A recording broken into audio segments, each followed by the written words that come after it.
Je suis Karim Taibi, responsable du développement chez Arawa et du suivi également de la partie avant-projet. Et aujourd'hui, pour vous décrire l'activité de l'entreprise, il faudrait déjà se poser la question suivante. Qu'entendez-vous par Digital Workplace? L'idée ici, c'est de réussir sa transformation numérique entre, d'un côté, l'urgence sociétale et de notre côté, l'influence que l'on sait tous des géants du numérique. Petit 1, il faudrait définir la Digital Workplace. Donc c'est un espace numérique de travail, ENT, ou environnement numérique de travail, et c'est un ensemble de techniques permettant à un professionnel d'accéder à toutes ces informations de travail, de communiquer et de collaborer sur ses projets et activités. Il ne vous aura pas échappé que le terme Digital Workplace existe en français. Certes, le terme ENT est un peu connoté et associé plus à l'éducation, mais rien ne nous empêche d'utiliser ce terme.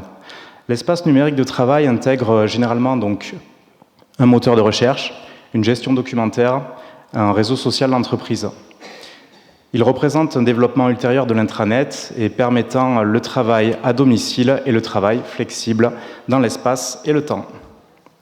Pour les chiffres, pour citer l'urgence sociétale ou l'injonction au changement, on sait que 65% des Français travaillant dans un bureau sont intéressés par le télétravail, dont 24% qui le pratiquent déjà.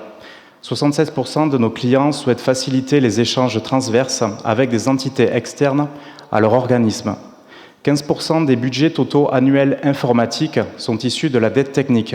Petit détail important puisque ça a un impact considérable sur les coûts. Et la France occupe la 15e place du classement de l'indice relatif à l'économie et à la société numérique DESI 2021.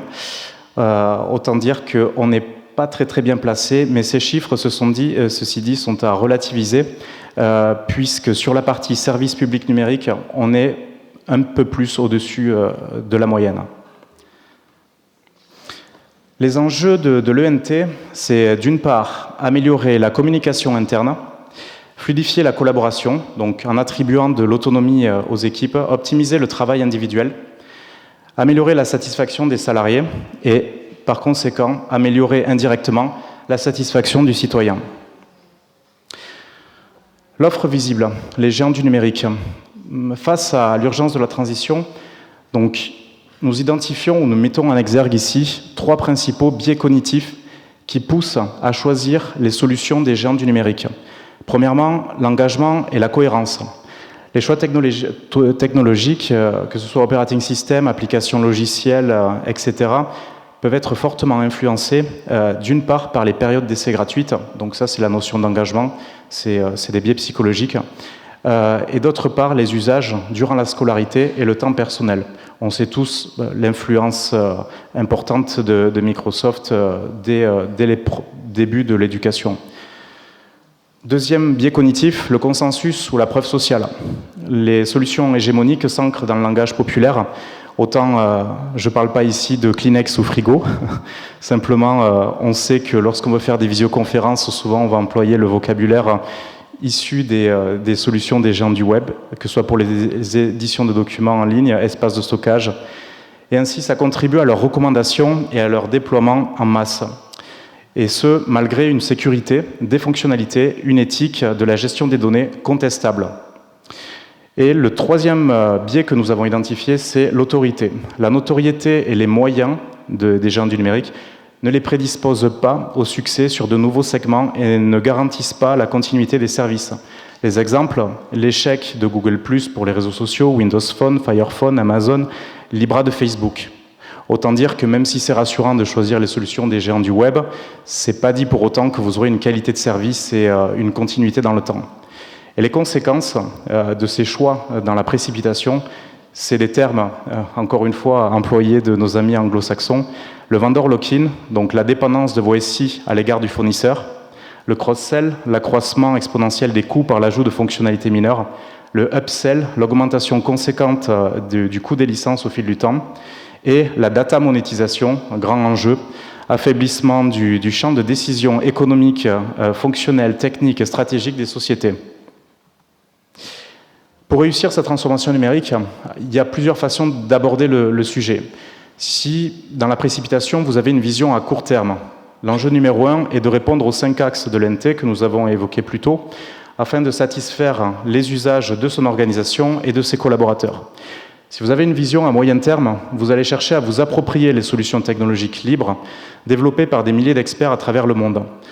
Vous allez aussi contribuer à leur amélioration continue en l'adaptant à vos cas d'usage et en suggérant des modifications ou des améliorations. Et troisièmement, si vous avez une vision à long terme, vous allez participer au financement des solutions libres, d'une part pour rester souverain de ces choix technologiques et profiter de l'innovation, et d'autre part garantir le respect des intérêts économiques, sécuritaires et stratégiques de votre organisation, tout en satisfaisant ceux de vos collaborateurs. Dans tout ça, que peut faire Arawa? D'une part, on peut vous accompagner dans la mise en œuvre des versions communautaires. Vous avez la liberté de déployer les solutions que vous souhaitez et nous sommes en mesure de vous apporter du conseil sur ces différents points. Également, vous pouvez profiter d'un logiciel disposant d'un support à long terme, LTS, et vous bénéficiez également d'un engagement de service, ou SLA, pour les termes encore une fois anglo-saxons, Service Level Agreement. On est capable de vous accompagner sur le déploiement d'un espace numérique de travail, que ce soit autant sur la partie espace de stockage, visioconférence, et également sur le conseil fonctionnel et technique. Et pour terminer, je vous citerai ici un cas d'usage de Sorbonne Université qui a écrit un excellent article sur un cas d'usage que nous avons mis à pratique. En l'occurrence, c'est un espace de stockage pour plusieurs milliers de collaborateurs en interne. Voilà. Si éventuellement vous voulez lire l'article, vous pouvez saisir le QR code avec votre téléphone, pourvu que ça marche. Voilà, donc je ne prendrai pas plus de temps puisque je crois que nous avons eu un petit peu de retard. Mais je serais ravi de vous apporter des réponses si vous avez des questions complémentaires après la conférence. Voilà, merci. Merci beaucoup.